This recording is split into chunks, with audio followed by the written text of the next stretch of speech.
చదువుకోవడానికి వచ్చావా, పక్కింటి కుర్రాడితో ఊరేగడానికి వచ్చావా? అది కాదు పిన్ని, అజయ్ నేను ప్రేమించుకున్నారా? చూడు స్వప్న, ప్రేమ పవిత్రమైంది, కానీ మనసులు మలినంగా ఉంటే ఆ ప్రేమ అడ్డదారిలో మలుపు తిరుగుతుందమ్మా. దానికేమండి, రేపు వాళ్ళ అమ్మా నాన్నలకు సమాధానం చెప్పలేక మనం తలదించుకోవాలి గాని తలదించుకునే స్థితి ఎట్టి పరిస్థితిలోనూ రాదు.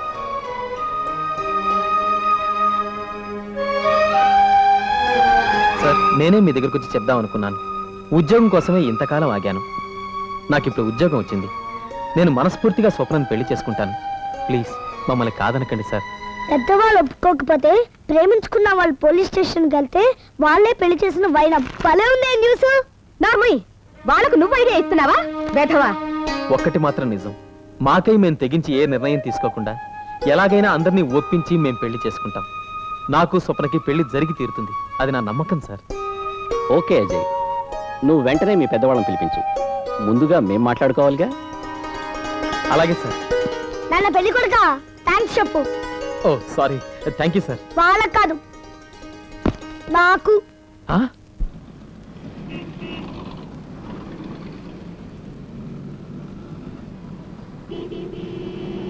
చిచి, ఈ చలికాలం వస్తే చాలు ప్రతి జడ్జి దగ్గర జనారి గారు జేబులో చేతులు పెట్టుకుని తిరిగేవాడే. ప్రపంచంలో నాలాంటి పిట్ ప్యాకెట్ గారు ఉంటారు. వాళ్ళ కోసం జేబులో డబ్బులు పెట్టుకుని ఫ్రీగా వదిలేద్దామని ఇంగితగా ఉంటుందో వెదవులకి. వీడెవడు పెళ్ళం పక్కింటి వాడితో లేచిపోయినట్టు ఫేసు వీడును. ఏం పర్వాలేదు, వీడు విషాదంలో ఉన్నప్పుడే ప్రశాంతంగా నా పని ముగించుకుంటారు. సార్ మీ నెత్తి మీద కాకిరెట్ట. కాకులు కూడా లోకువైపోయాను సార్ నేను. ఉండండి సార్, నేను క్లీన్ చేస్తాను. నీకెందుకు సార్ శ్రమ? శ్రమేముంది సార్, కాకిరెట్టలు క్లీన్ చేయడం నా హాబీ. మీరు ఇలా తిరగండి. నాకేం అర్థం కావడం లేదు. మరి వంచుతున్నారు. అదే తీస్తున్నాను సార్. అంకుల్ పర్స్ ఎవడో కొట్టేశాడండి. మీ క్లీనింగ్ అయిపోయింది సార్? అయిందా? Thanks brother. అలాగే. ఎక్కడ పెట్టాడు ఈ చచ్చినగర జనరేగాడు? ముష్టి 30 రూపాయలకి నా టైము టాలెంట్ రెండు వేస్ట్ చేశాడు. పనికి మళ్ళీ వెతవా. వీడి మొహానికి పర్స్ ఒకటి పర్లేదు, టిఫిన్ పనికి వస్తుంది. ఇది తీసుకొని ఎప్పుడు వస్తాను. అబ్బా, సిటీ బస్ లెవెల్లో గుద్దావు. ఇంత జడ్జినగర్ జనాలు ఎక్కడి నుంచి వచ్చిందా మనకు? వంకాయ్, మా నాన్న ఆర్టీసీ బస్ డ్రైవర్లండి. ఆహా, ఇప్పుడు అర్థమైంది. చూడమ్మా, అప్పుడప్పుడు కాస్త బ్రేకులు అవి వేసుకుంటూ వెళుతాయి. మీరు కూడా కాస్త చూస్తూ వెళ్ళండి. అలాగే. అబ్బా, మంచి కసి మీద జడ్జినగర్ జనాలి. లేడీ పిక్ పాకెటర్ అస్సలు వదలకొట్టు. ఎవడి వంకాయ గాడు శీలం గురించి కూడా ఆలోచించకుండా డాష్ ఇస్తే డాష్ కి తగ్గ క్యాష్ కూడా గిట్లేదు. చిచి, ముష్టి 30 రూపాయలు. ఈ బోడి డబ్బులతో ఐస్ క్రీమ్ లాగిస్తే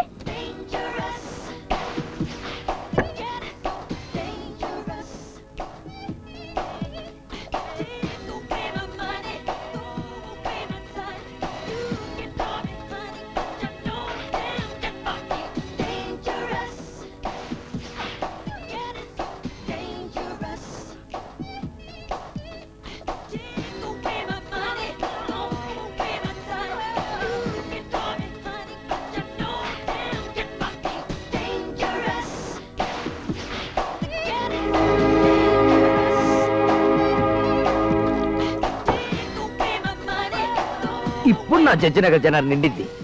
అబ్బా, పిల్లెంతేందో?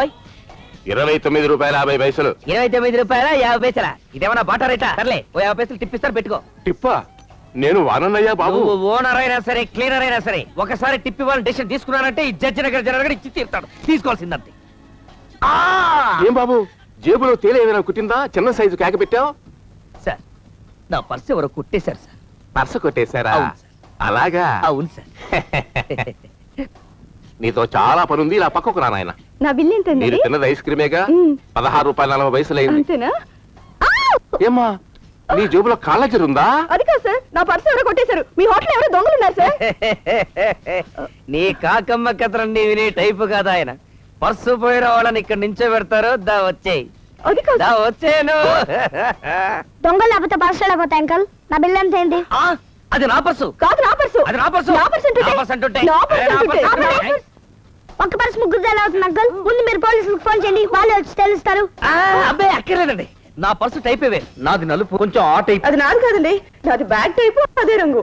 ఎవరిది ఎలా ఉంటుందో పోలీసులు వచ్చి తెలుస్తారు. ముందు మీరు ఫోన్ చేయండి. అబ్బాయి అక్కర్లేదండి. బాబు ఇలా రామ్మా, ఇలా రా. బాబు నీకు పుణ్యం ఉంటుంది, నన్ను పోలీసులు పట్టించకే. పర్సు కొట్టేసింది ఈమె. బాబు పర్స్ కొట్టేసింది ఇతనే. కాదు ఈమె. కాదు ఇతనే. మీరిద్దరు ఒకరి జేబులోంచి ఒక్కరు కొట్టడం నేను చూశాను. మీ విషయం బయట పెట్టడానికి నేను కొట్టేశాను. ఈసారికి జాలిపడి వదిలిపెడుతున్నాను. మరోసారి మీరు పర్సులు కొట్టడం చూశాను, నిజంగానే పోలీసులకు పట్టించేస్తాను. ఇప్పుడు మీ బిల్ కూడా నేనే పే చేస్తాను. వెళ్ళండి. అంకుల్ నువ్వా? కూర్చో. ఇదిగో మీ పర్స్. పర్సా? 30 రూపాయలు పర్స్ పోతే 30 కోట్లు పోయినట్టు ఆ ఫేస్ ఏంటి? Be happy uncle. 30 రూపాయల పర్సు గురించి కాదు తేజ, 30 ఏళ్ల నా జీవితం అర్థంతరంగా ముగిసిపోతుందని నా బాధ. అదేం పాపం? నా పల్స్ చూడు, కేవి డెవిల్ అని ఎలా కొట్టుకుంటుందో. కేవడివిలా? అదేంటి అంకుల్? ఇక్కడికి 25 మైళ్ళ దూరంలో దేశం వాగు దగ్గర పెద్ద గుహ ఉంది తేజ. ఉంటే అబ్బా, అందులో భూతాలున్నాయి తేజ. అవి లోపలికి వెళ్ళిన వాళ్ళని బయటికి రానివ్వడం లేదు, నవిలి మింగేస్తున్నాయి. దాంతో గవర్నమెంట్ వాళ్ళు కూడా ప్రైవేట్ ఏరియా అని బోర్డు పెట్టి చేతులు దులిపేసుకున్నారు. ఆ గుహ గురించి మా ఎడిటర్ గారికి తెలిసిందయ్యా. నేను చేసుకున్న పాపం ఏమిటో గానీ నన్ను దాని లోపలికి వెళ్ళి ఇన్వెస్టిగేట్ చేసి తిరిగి రమ్మంటున్నారు. సార్, లోపలికి వెళ్ళడమే గానీ తిరిగి రావడం ఉండదు సార్ అన్నాను. ఇన్వెస్టిగేషన్ చేయలేని వాడు నువ్వేం జర్నలిస్ట్ అయ్యా, ఉద్యోగం కావాలా, బూస్టింగ్ కావాలా అన్నాడు. వెళితేనేమో భూతం మిగుతుంది, వెళ్ళకపోతే ఉద్యోగం ఉడుతుంది. కర్మ కర్మ. వాట్ అంకుల్, ఈ రోజుల్లో దెయ్యాలు భూతాలంటే మీ చేదస్తంగానే నేను కూడా మీతో వస్తున్నాను. మన ఇద్దరం కలిసి ఆ విషయం తెలుద్దాం. బాబు, తేలడం ఉండదు, మునిగిపోవడమే. వద్దు. Nothing doing. రేపు మనం అన్ని ఏర్పాట్లు తేలుతున్నాం అంతే. గుహం చూసాం కదా, ఫోటోలు కూడా తీశాను. ఇక వెళ్దాం పద. అంకుల్, ఇన్వెస్టిగేషన్ చేయాలంటే లోపలికి కదా వెళ్ళాలి. లోపలికా? తేజ, ఇప్పుడు మనం లోపలికి వెళ్ళామనుకో, రేపు పొద్దున వింతలు విడ్డూరాల శీర్షికలో మన పేరు పెద్ద అక్షరాలతో వేస్తారేమో. అంత పెద్ద పేపర్ జర్నలిస్ట్ వి ఇంత చిన్న గుహలోకి రావడానికి భయపడుతున్నావా? రండి అంకుల్. ఇంకా అక్కడే నించున్నారండి, రండి అంకుల్.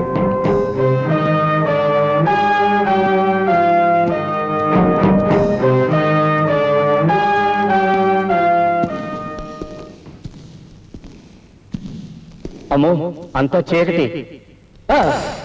ఇది ఎప్పుడు తెచ్చా తేజ? అన్ని తెచ్చాను అంకుల్, రండి.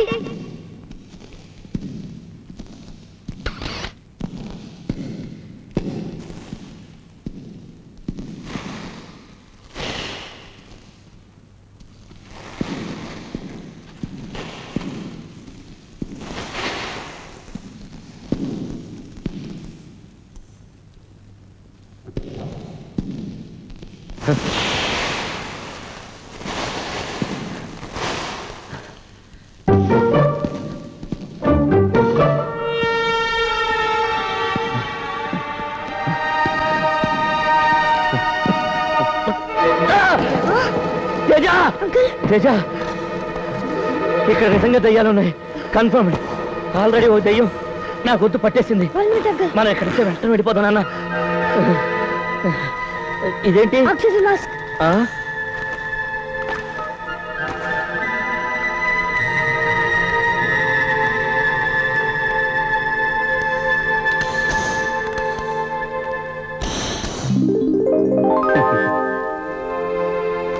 అమ్మయ్యా.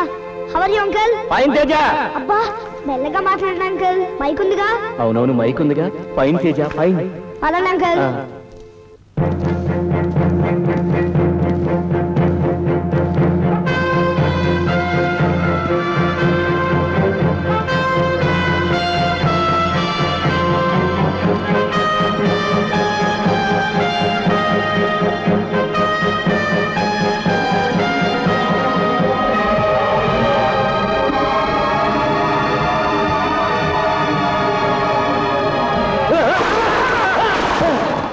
తేజ, ఇక్కడ అచ్చిపంజా లేడు బాబు. ఈ గుహలోకి వచ్చిన ప్రతి ప్రాణి చస్తుంది అంకుల్. అంటే వద్దు తేజ, వద్దు, వెళ్ళిపోదాం. అస్థి పంజరాలకే భయపడితే అవార్డు ఎలా వస్తుంది అంకుల్? పదండి వెళ్దాం. నా మాట విని తేజ, వద్దు. రండి అంకుల్. తేజ,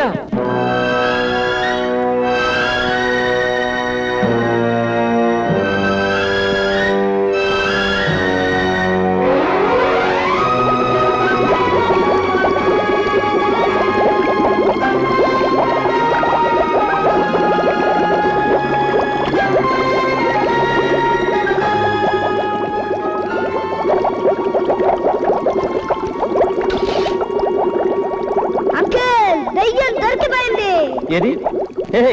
రాయిని పట్టుకుని దెయ్యం అంటాంటి? అయ్యో అంకుల్, చూడండి, ఇన్నాళ్ళు ఇదే దెయ్యం అనుకుని అందరూ భయపడిపోయారు. ఇందులో కాల్షియం కార్బోనేట్ ఉంది అంకుల్. అట్లాగా? చూడండి, ఈ చుట్టుపక్కలన్నీ అవే రాళ్ళు ఉన్నాయి. ఉంటే ఏంటి? అయ్యో అంకుల్, ఇవి కరిగి కాల్షియం బై కార్బోనేట్ గాను కార్బన్ డైఆక్సైడ్ గాను విడిపోతాయి. ఉండండి, ఈ వాటర్ ఎంత పవర్ఫుల్ మీకు చూపిస్తాను.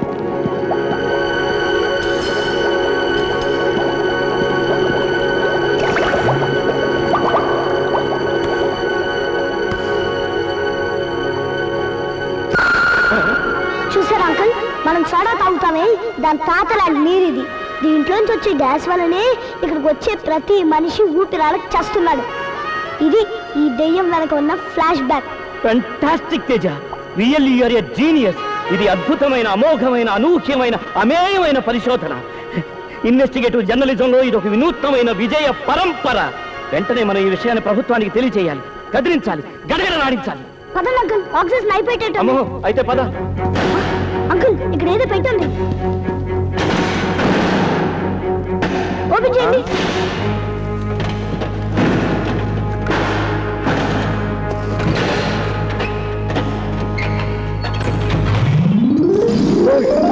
డైమండ్, ఎన్ని నగలు!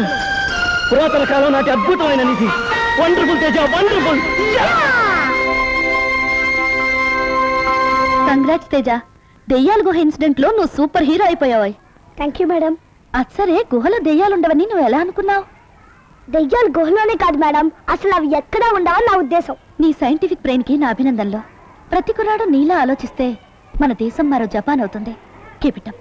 Thank you madam.